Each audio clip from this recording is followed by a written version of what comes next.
Specific to fleet, it's a trend of companies, especially in the large enterprise space, wanting a hybrid of programs, the one-size-fits-all fleet. Often you'll have people that choose to drive their personal car, and you still want visibility, you still want to control the risk and cost, but you have multiple programs and you can't have all the controls that you had on your fleet on those people in what we call gray fleet. You need to be open-minded. What worked, and I worked in fleet management 15 years ago, has changed and evolved so much. And if you're not open-minded to see what the trends are in what vehicle purchases people make, I see hybrids here. I personally drive a Tesla, an electric vehicle.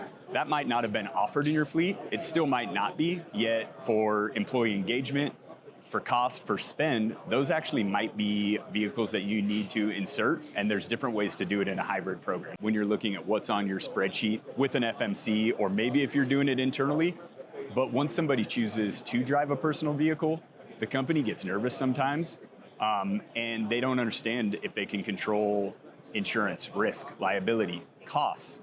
And how do you track all those and put them under one roof is really difficult, but you need to be open-minded to see if you can make it work. Often, a fleet manager might care if they're really close and working with HR or their head of sales. So if I take service fleet aside, and I just focus on sales, maybe account management, or people that are in the field, what do they want to drive?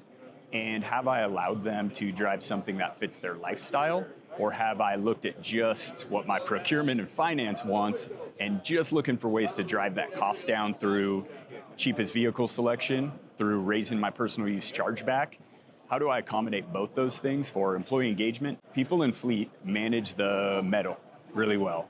Best price on maintenance, best price on fuel. I see a lot of fuel vendors. They can drive down those costs. What they aren't managing is often what is happening after hours. I saw a stat that 52% of accidents happen in the parking lot.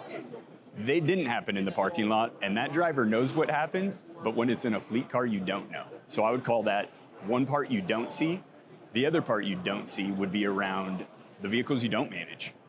Everybody wants to push those into a fleet vehicle. Often it's at a mileage cutoff. Let's call it, you drive a lot, 10,000 miles, we're gonna give you a car. What about the person at 9,999? They're just sending in reimbursement.